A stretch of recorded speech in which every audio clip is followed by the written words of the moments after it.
Okay, I hope you enjoyed that video. Now we're going to talk about Frank and Lilith Gilbreth. So Lilith was a PhD in operations.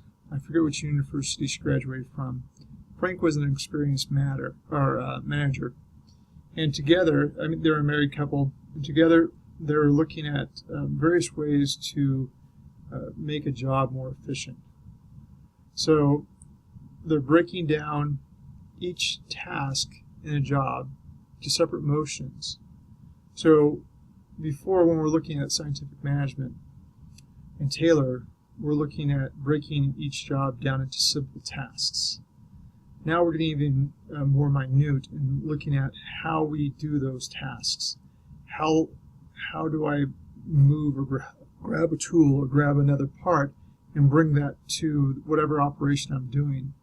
Or how far does this piece travel around our plant?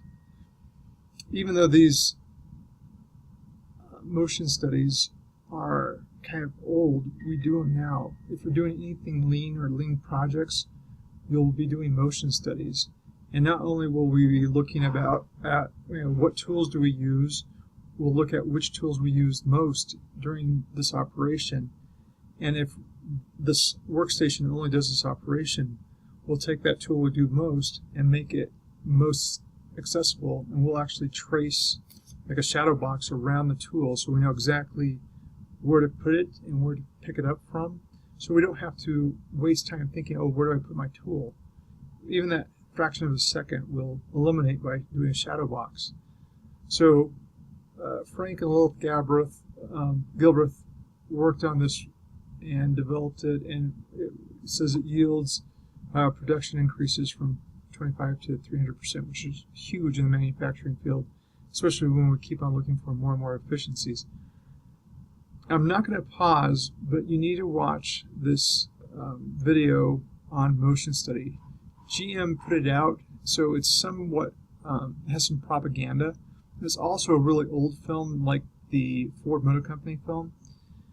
So you're going to get some male chauvinist type of attitude between the husband and the husbands and the wives. I apologize in advance for that. Just think of it as a window into the past, so it's historical, and just take it with a grain of salt. I want to move on into what Henry Gantt did for us. Now, Henry Gantt developed this thing called a Gantt chart. And the Gantt chart visually indicates what tasks must be completed and in what time or in what order to complete a project. And not only do we identify the tasks, but we identify the resources necessary and the time it will take for those tasks to get done. And by organizing these tasks in that way, we can see how long it will take to get the product done or the project done.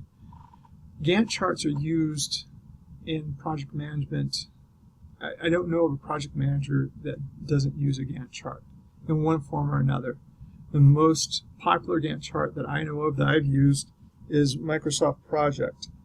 One of the great things about Microsoft Project, well, let me give you an example of a Gantt chart. So here's an example of a Gantt chart. We have, 6 tasks?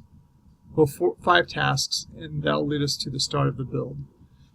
Now, each task has a time sequence, right?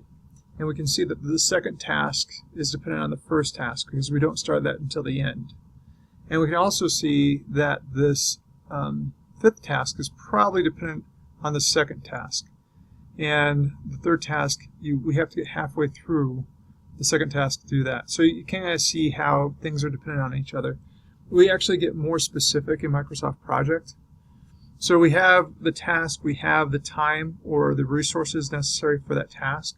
We'll actually add another column and then place resources against those tasks. Whether we outsource them or we keep them within the company, we'll assign people or groups to complete those tasks.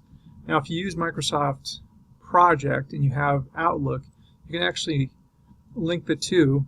So on a regular basis, say every day or every week, you send an email out to the person or people responsible for whatever task you're tracking, and it will say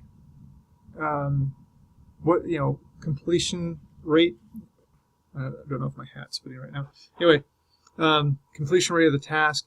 You can put in the email that you have some problems or the estimated complete date, and then by responding with pulling in those fields, it'll automatically update the Gantt chart. So as a project manager, I can see movement between yesterday and today, whether we're getting things done ahead of time or whether we're being pushed back. And if I see risk involved, then I can go to upper management and say, hey, on task number 10, we see a delay coming, and we're not going to be able to overcome that delay unless we have more resources or this obstacle is overcome. And then we can get help to complete our project on time and hopefully within budget. So that's what a Gantt chart is. Again, this was developed, I think, mid-1900s, something that we use all the time throughout the world, every day. Big companies, small companies, we use Gantt charts.